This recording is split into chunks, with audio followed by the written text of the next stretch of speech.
Is combat getting a little bit stale in your Pathfinder 2nd Edition game, and your players and your PCs are hoarding those hero points for that last-ditch effort to stay alive using their heroic recovery? Well, look no further for a solution in the Pathfinder 2nd Edition card decks.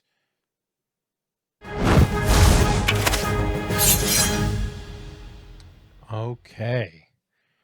So as I mentioned in the intro, you had just, you may have been coming from another system. You may have been playing Pathfinder 2nd Edition for a while, but we want to keep things lively.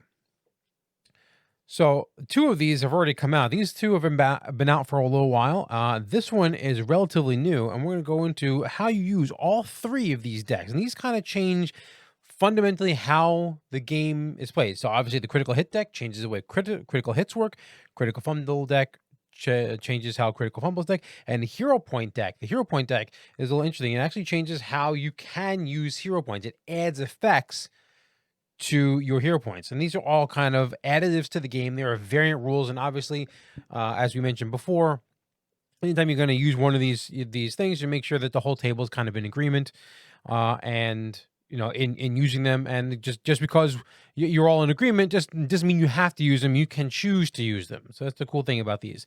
And you can also even use these as kind of idea generators to like liven up how you explain combat, or how you explain failures, or how do you explain people using hero points. You can just kind of use it to kind of come up with interesting ways of explaining things to GM, or you can come up with like I said, or you can use it for their effects. So first things first, we're gonna get these out of the way. Let's go over critical. Let's start from the worst. Let's start from the horribleness that's going to occur when you use these. Then go to the critical fumble deck. You're going to get a rules card, and these are this explains how you can use. There's variant rules in here, and this is literally explaining how this deck of cards work. So obviously, if everyone's in agreement, you can use these critical fumble cards in the game to make combat more surprising and perilous. Ooh, like Pathfinder 2nd Edition need to be more perilous, but hey, if you want a little bit more danger, you can use this deck of cards. Whenever a PC or foe, see, the cool thing is like this one, some of them aren't used by enemies. This one is actually used by enemies, which can go whenever a PC or foe gets a critical failure on an attack roll due to a natural 1 on a die roll. Now, the way criticals work, just to run down, you can get 10 under a roll. So if you need a 20 to be successful and you roll a 10, that technically is also a critical failure. This doesn't work with those. This only works if you actually roll a 1 on the dice. The player can draw 1 card from this deck and apply this effect to the appropriate attack type: melee weapon, ranged attack, unarmed strike, or spell. And then there are special rules on how to use it. And there's also some variant rules on the back. And yeah, so you can, if you pick it up, you can take a look at that. So we're going to stick this over to the side here. Hey, if you want to read that, you can go ahead and read it. But first things first, just take a look at this artwork. If I can. Take a look at that goblin's going crazy. He's exploding. That artwork is amazing. So as you see in these cards and how they work, if you roll a 1, depending on the right-hand side, it says if you're using a melee attack, you use a ranged attack, your unarmed strike, or a spell, this is what's going to tell you which ones of these you're going to use and kind of explain how badly you just messed up. So if you have melee attack, you specifically, and each card is a little different. This one here is bad grip, and this one here is bonk. So it doesn't matter what type of weapon you use. So it doesn't matter if you have a slashing weapon or bludgeoning weapon or a piercing weapon.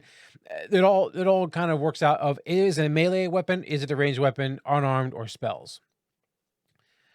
You see here, like on the spell, when you have side effect, you are sickened 1. You're also stupefied 2 until healed. That, if you know who the stupefied condition, that's pretty bad for spellcasters. So that's pretty rough. Or you can go blast off. You must succeed at a will saving throw, or a will saving throw, or be thrown 1d6 times 5 feet in the air or in a random direction determined by your DM. So yeah, or you be a ranged attack. You're confused, or you shot yourself in the foot. So until you're healed, you are clumsy 2, and you take a -5 foot penalty, circumstance penalty to your land speed. So you're slow as you shot an arrow through your foot, and you're just roughed up. I don't strike. You overexerted yourself, so you're fatigued, or you have eye strain. You are dazzled until the end of your next turn. So it gives you a cool, a condition. Obviously, these are bad, but it also livens up the combat for the monsters. Let's kind of go over a couple of these cards here. If you hit the wall, you're fatigued. So some of them are the same, even though they're described differently. So this one here says for unarmed, it says overexertion, you're fatigued, and here it goes hit the wall, you're also fatigued. So some of these are the same effect, but they're explained it in a different way. Some of them do damage. Your weapon takes 1d6 damage, ignoring hardness. So that can be pretty brutal because there is weapon breakage in this game. It's kind of hard to break weapons, but there are things like this and acid that can hurt your weapon. You take 2 electricity damage as you get electrical magical feedback. And some of these are quite funny. The ranged attack, my spleeny bits. You become wounded 1, or your wounded value increases by 1. Ooh, that's rough. Or beastly rift. Your spell becomes a summon animal spell of the same level that you cast, and the animal attacks you because it's in a crazed rage. Get him! Or you can just eat dirt as a melee weapon because, all of us as barbarians love eating dirt. You will fall prone and are blinded until the end of your next turn. Talk about eating stuff that doesn't taste good. Unarmed. That tastes awful. If this was a Jaws attack or similar, you are sickened 3. And we'll go over one more. There we go. Fragmented magic. The target gains the effect of a mirror image. So you don't hurt yourself. You don't hurt yourself. You just aid the enemy. Broken tooth. Until healed, you take a -2 status penalty, circumstance penalty to attack rolls as your teeth get busted up. Seeing double, you're dazzled until the end of your next turn. Or who's that? You are slowed 1 until the end of your next turn. So these are really cool things. And yet again, monsters can have this happen to them too. So you can have these things that really can spicing up the combat, but also, as you see, there's a lot of different ways that you're making combat way more deadly with these cards because you're getting all these extra conditions that maybe you're not going to see. Like especially stupefied. That stupefied one rough. Yeah, this one here, side effect. This one's rough for a spellcaster. If I can get it into focus with the camera. Come on, camera. There we go. Side effect. Yeah, this one was rough because it's stupefied makes it harder for you to cast spells. Very much more difficult to cast spells. And it's not that, you'd think that it's not that high of a die roll.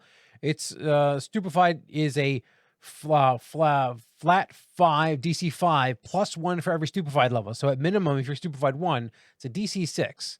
And this makes you stupefied 2 until you're healed. So this doesn't go away at the end of the turn. This doesn't happen until someone heals you. So this can be really rough, especially stun 2 effect, like the same card. This card's pretty rough. Yeah, stun 2, that's 2/3 of your entire turn. So some of these cards are pretty deadly. But yeah, you can just see, and you get a lot of cards. You get a fair number of cards. So the randomness is going to be extremely high.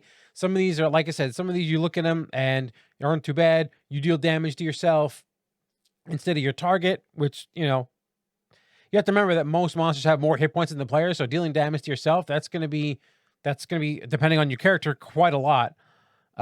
You critically hit the nearest ally. That's horrifying because if someone's using, like, say, a ranged attack, like a longbow, which has fatal, or they have a gun and the gunslinger has this happen to them. Yeah, this could be quite problematic. Until you're healed, you're clumsy 2. So yeah, but you do get a lot of options here to go through it. So you're not going to see the same card for a while. Like I said, some of the conditions do repeat and some of the conditions are the same, but the names are different. So you are going to see some repeat because there's only so many conditions in the game. And also, if this doesn't really work, like there was one that says, oh, if it's a Jaws attack, then this happens to you. If it's not a Jaws attack, then you just take the regular critical fail. Or maybe your GM makes you draw another card. Here we go. And we talked about how these cards work, but there are variant rules. One of the variant rules here is deadly variant. So this makes it harder. So remember I said that normally these cards only work when you roll a natural 1. The deadly variant basically says anytime you critically fail, which could be 10 or lower, or rolling that 1. So that's quite dangerous. Proficiency variant. It says if you're a master proficiency, if you want to use this variant rule, proficiency variant, if you're at least master, you get to draw 2 and pick the one you want. So you're going to pick the lesser of the 2. Since you're so proficient in weapons, you might say like, oh, well, the martial characters who are master or legendary in there should be able to circumvent to some degree their failures when it coming to this card. And then critical hit deck variant. If you are using the Pathfinder critical hit deck, which we're going to go over in just a second, anytime the PC scores a critical hit, the player can draw a card, and instead of playing the card, deal normal damage and keep the card. The player can later exchange the critical hit card to negate this effect. There we go. So the critical hit variant. So anytime a player would roll a critical hit, they can choose to do normal critical damage and stow the card on their person. And then what happens if they ever roll a critical failure and they have to draw one of these cards, then they can kind of turn in their critical hit card and forego the benefit to get rid of this. So that's a way of lightening the load on the players. But yeah, so this is, like I said, even if you're just looking for ideas, I'm gonna get this rule card out of here. Even if you're looking for ideas on how to spice up your combat, if you really want to give like a little flair to your combat and you want to flare up your monsters, and oh, your monster came rolling out in the corner and he tried to hit you with this mace, but he tripped and slid and fell right in front of you. Now he's prone. Now what are you gonna do? So you can use these to even as inspiration for how to liven up how you describe combat as much as using them actually in game. But that is the critical hit deck. And again, just look at the lovely, lovely artwork on the back of this card as the goblin explodes themselves because they picked the wrong bomb up. Yep. Boom. All right. We talked about the critical fumble deck, which is right here in the blue. And now we're going green with envy. Just to show you the different artwork differences. So you also clearly know that this is the critical fumble deck and it's blue, and then the critical hit deck is green, so there's no confusion of which card you have. And another critical fumble deck dealt with what kind of attack. Was it a melee attack? Was it a ranged attack? Was it unarmed? This one, the way they do it is it's the different types of damage types. This is how these work, where depending on if you're bludgeoning, piercing, slashing, or bombs or spells, which is a combined category, will determine which kind of category you're going to use when you use these cards. Now, similar to the critical fumble deck, you must roll a natural 20 when you're making your attack. And it also doesn't work on things that just make saves. So if I say, okay, I'm going to charm somebody and they have to make a will save, this isn't going to work. It's only when I, as the player, or whoever is firing the spell, rolls an attack roll. Has to be a spell attack roll or an attack roll for any of these options. So, so when you use this, so how much damage does it deal? So unless it's stated, like if you look at here, broken ribs, it actually says normal damage, which means you just roll your normal weapon damage and then you get this extra effect. We're going to go into crit effects in just a second, but in this case, it says normal damage. Now, if it doesn't say normal damage, like the nerve slice or the forceful blast, it doesn't say how much damage it deals. So in those cases, it's just going to deal a normal critical hit's worth of damage, which is going to be double damage. Some of these even do triple damage. Whoa. So remember, you have to roll a natural 20, and you can choose to draw one of these cards and obviously use the effect that's appropriate for the damage type you're dealing. So crit effects, what does that mean? So on all weapons, there is a critical specialization. This is an ability that players get once they reach a certain level and a certain training with their weapons. So not all characters get critical specialization with their weapons. But if you do have it and you pull one of these crit effects, you can use that instead of your weapon's critical specialization ability. So let's take picks, for instance. A piercing weapon, a pick, specifically says you do 2 damage per weapon damage dice that you're rolling. So on a critical hit, that could be quite a number of +2s. You're going to get You know, say you're rolling 4 or 5 dice, that's plus 10 damage on top of all the other damage you're doing. And this one, it says deal normal damage and critical effect. The target is sick in 3. So if I want to use this effect, I wouldn't get that bonus damage from my pick. I would just immediately make them sick in 3. So in the case of Forceful Blast, it's going to do double damage, and it's going to do an additional D8 damage of force damage, which is pretty good. And you have things like Cracked Ribs.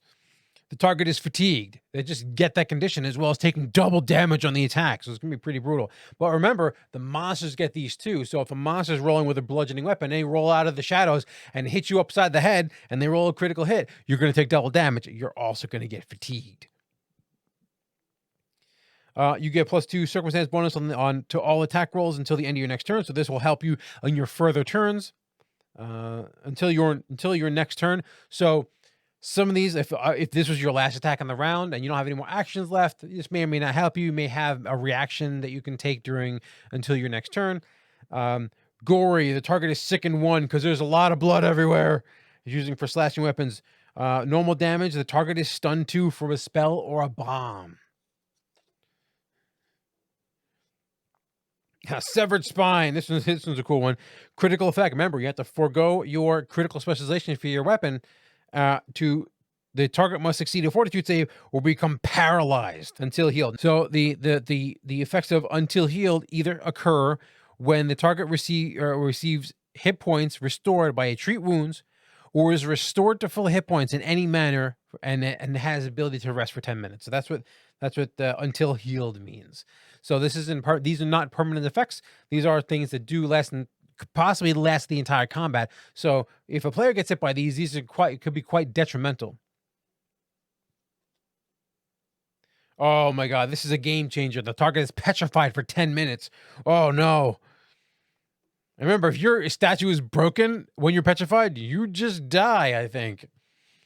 So yeah, some of these you gotta be careful of. So they will make the game more swingy and more deadly because obviously these effects are up in addition. For the most part, they're in addition to doing double damage. As you look at this, skewered, triple damage, and the target is slowed 1 for 1 round. Brutal. Let's just jump ahead a little bit. Ugh. There we go. Shattered Hand. Do normal damage. This is with the bludgeoning weapon. Do normal damage. Until healed, the target is clumsy 2 and enfeebled 2 and can't use one of its hands. So if you're using a 2-handed weapon, this will really screw up a character using a 2-handed weapon because one of their hands is destroyed until they get it healed. Right in the ear, the target is deafened until healed, but it only does normal damage. Stand aside, the target is pushed.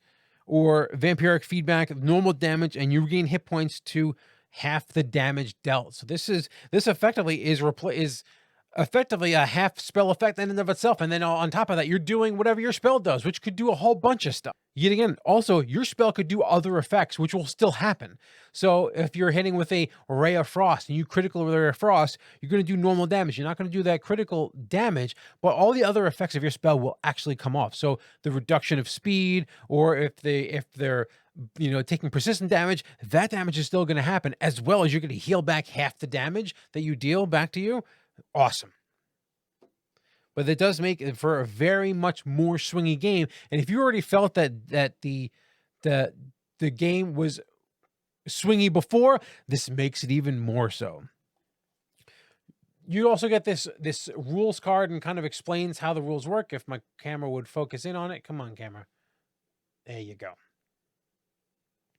And this explains how all the rules work, as well as there is a variant rule here. This also explains the rules and the fact that it only works on 20s. But this one here, this is if you all agree that you want a deadlier version of the game. For a deadlier version, a more chaotic version of the game, the GM can allow the players to draw on any critical hit. So this isn't just rolling a 20. This is for if you roll 10 above or roll natural 20, you get to pull one of these cards.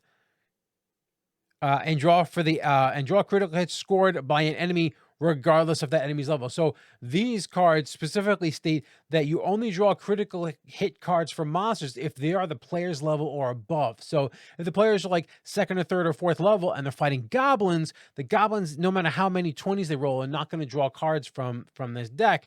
If you're using the deadly variant, they will draw cards from this deck. So that livens up the game a little bit. But these are the, like I said, these are the critical hit cards.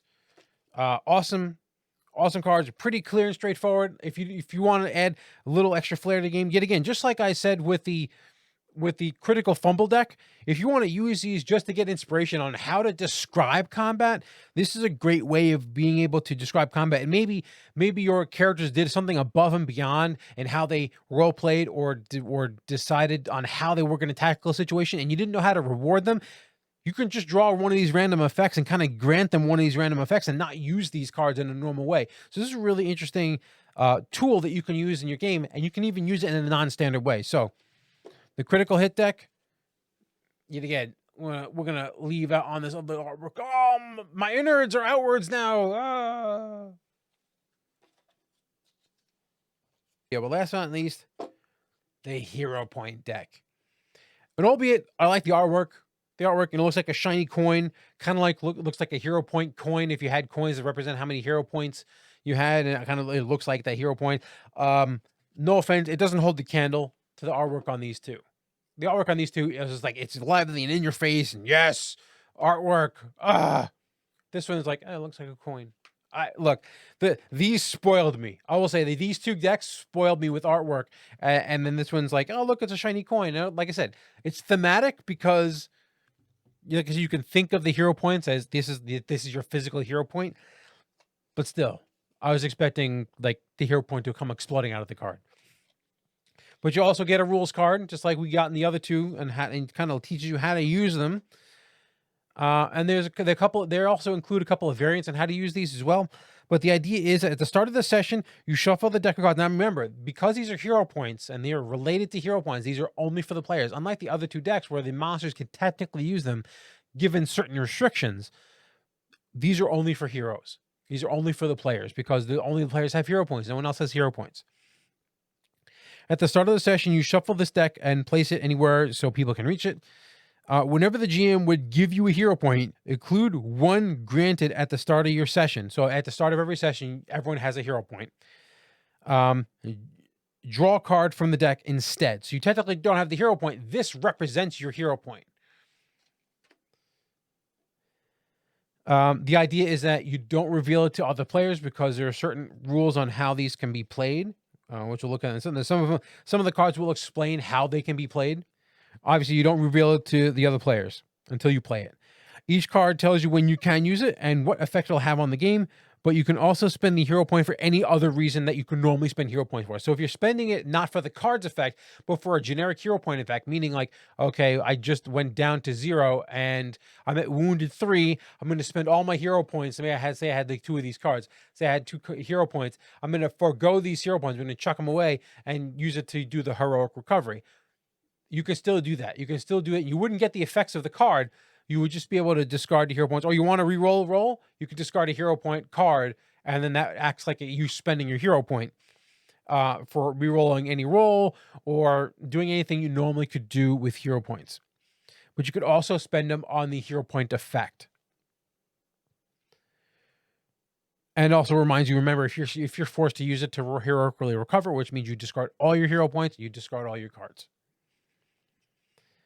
These cards don't actually use any of your character's actions. It's kind of like more rules and how it works. If you run out of cards, you reshuffle. If you run out of cards in one session, I don't know how many hero points you guys are getting because you're getting a lot. And the idea is that you can't carry over, which is actually a variant rule. You can't carry over cards. So if I had this card at the end of the session, I really liked it, but I didn't get a chance to use it. In the new session, I discard it, put it back on the deck, we shuffle, we draw new. Because yet again, your hero points technically reset at the end of the session anyway. And we're going to get into the variant rules in just a second, but we're just going to take a look at what the hero points actually do.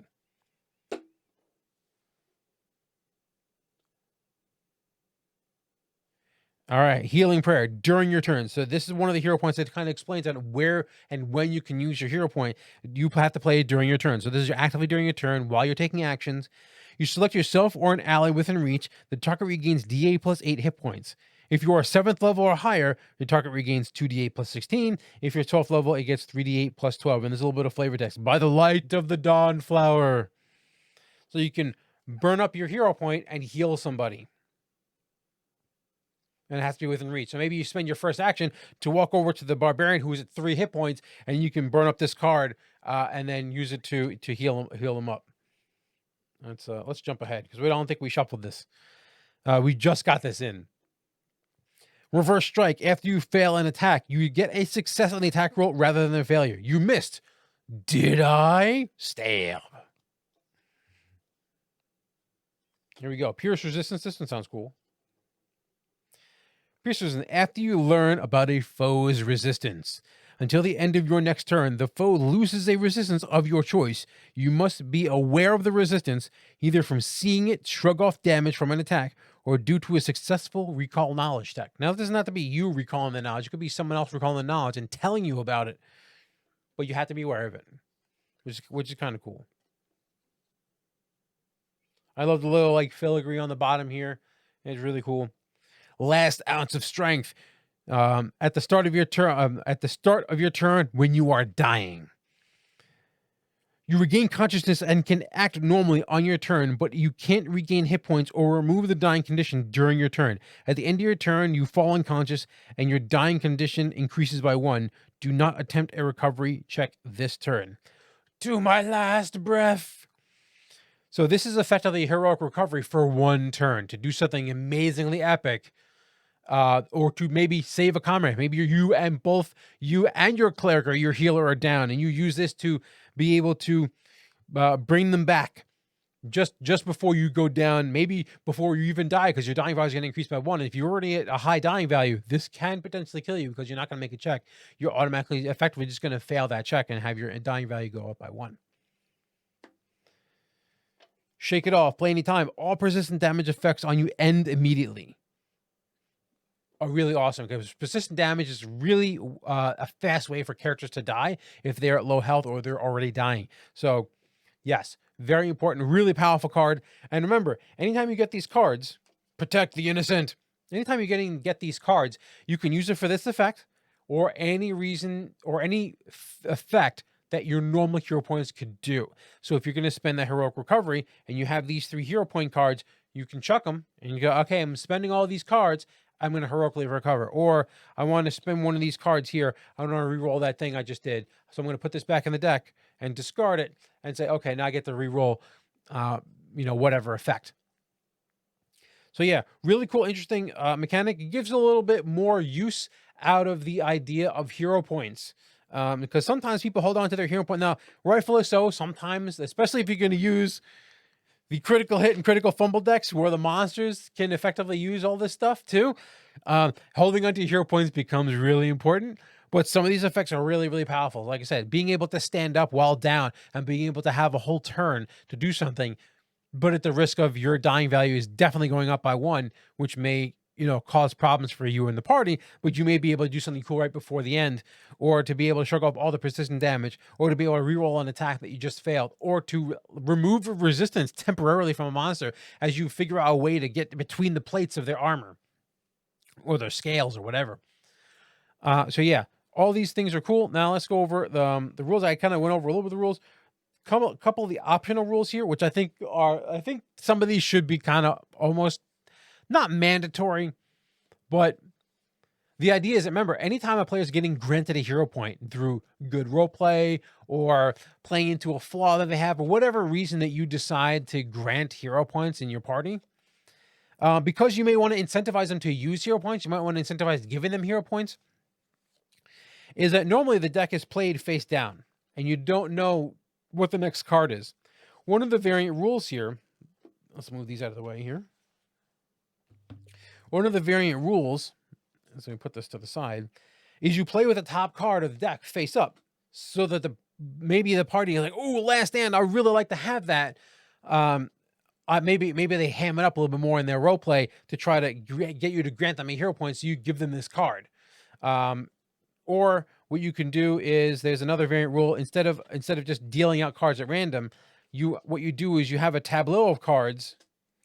And then anytime someone is granted a hero point, they get to pick one of the 3 cards, and they get to pick one, and then a new card is revealed. So they kind of know what they're playing with, and they have a little bit of variety right out the gate. so they can say, oh, okay, well, there's these three cards here. Oh, and I know that someone really wanted this card, so I'm not gonna get that card. I want to take this card instead. So another variant rule, which I think is more akin to play, that I would probably want to use this variant rule. You don't have to hide your card from other people. It's immediately revealed, and you can kind of so people can kind of figure out what you can do and how you can do stuff on your turn. To figure out that someone, like, you could heal yourself the entire time, but maybe you were saving it, but then you were close to death, and someone spent their entire turn coming to you, and they didn't tell you why. Oh yeah, I'm going to heal you. I'm like, oh, well, I had this healing card in my hand this whole time. I was going to use it, and now I had to wait for my turn to use it. So, oh damn. So yeah, I think the whole, like, hiding the card from other players is kind of dumb, because the fact that it is a cooperative game, and you all are working together, and maybe the hidden effect of it is kind of cool in certain situations, but also other situations I can see it being very problematic. So the revealing cards and letting everyone know what you can do, I think, is okay as an optional rule. Instead of dealing out the cards to each player, just the reveal 3. Or the players can keep one hero point card at the end of the game, effective at the end of the session. If they have a hero point card left over, they can keep one, and that's their card for the next session, so they can kind of hold on to one. So yeah, this deck here incentivizes, and you get a lot of cards here. You get, I think, very similar or the same amount as the other two decks, the Critical Hit and Critical Fumble decks, and it's in the order of like 52 cards or so. Yeah, 52 cards. This incentivizes people using hero points, because we all played in those games where people will kind of hoard the hero points because they don't want to die, or they want to keep that one hero point in the back pocket just in case they go down and no one can get to them. They can heroically recover themselves and not have an issue with that. But these give some nice benefits to people to kind of use their hero points, and also to have them want to earn them.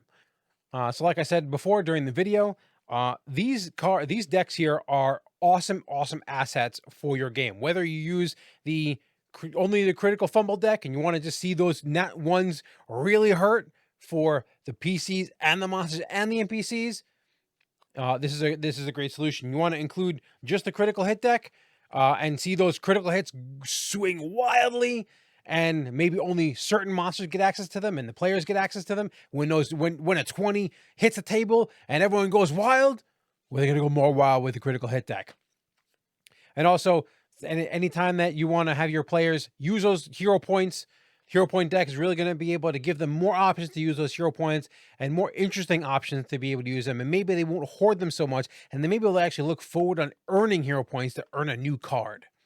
But yeah, all in all together, these decks are interesting assets to your game. Like I said, even during the video when I said you can even use these just for thought experiments on how do I make combat and hero points sound better. You don't necessarily use the cards for their actual effects, but you may help you describe combat. It may help you describe how the hero point works, and how they bring themselves back from the brink and come back alive, or how their attack missed and then all of a sudden miraculously kind of the fates turned it to a hit. You can use these kind of how to help you describe, and use to kind of add a little bit of flair and add a little bit of life to the game without actually using them. Or you can use them for their effects, but just keep in mind, especially with the Critical Hit and Critical Fumble decks, they're going to add swingy nature to the game. And especially if you use some of the variant rules, it's going to really add a swingy nature to combat. So it's possible, like, oh, everything's going fine. 3 players are down. What? Oh my God. Or like, everything's fine. Your big bad monster, oh, he's doing fine. He's got a whole lot of hit points. 2 people crit back to back. They just do a whole bunch of damage, and he's slowed, and he's stupefied, and he's all this bad stuff happening to him. What happened? He was fine a turn ago. It's going to add a bit of swingy nature to it. Like I said, it's really easy to down players with this. It's really easy to down monsters that you would expect to have a longer lifespan. And as GMs, we all know monsters' lifespans are already tracked in rounds. So this may add too much of an chaotic nature to the game. But if you're looking for something new to add to the game, you can always just try these out and see how you like it. But I would say that the biggest one, even though it has the least impressive art, because look at this. Look, I'm not knocking the art. This art looks cool, and we showed it before, but this art looks amazing. This art makes me want to use these critical decks just to have these effects happen and things explode. This looks like a hero point coin. Look, I'm not knocking it. I will say it is the weakest of the three in terms of artwork, but in usefulness, this doesn't really add anything to making the game swingy. It just adds options to the players. Now, this is specifically for, because it's hero points, it's specifically only for players. So monsters can't use these and NPCs can't use these, but this gives it place. I've been in winning game and I've myself held onto hero points when I know that I'm going to be the person up front. I'm going to be the one taking damage and I might go down, and then my fellow players might not be able to come and get me and bring me back up. And I really do like my character. So I'm going to save those hero points for when it matters to heroically recover. If I had these hero point cards, I may have been able to use the hero point cards maybe to mitigate the fact that I would go down. Maybe I could use the cards to come back up for free for one turn, or maybe just to have interesting effects and make me more inclined to use hero points and more inclined to work for getting hero points. So this is Steve from Nothing Ventured, Nothing Gained. May all your die rolls be crits and may you always roll max damage. See you later.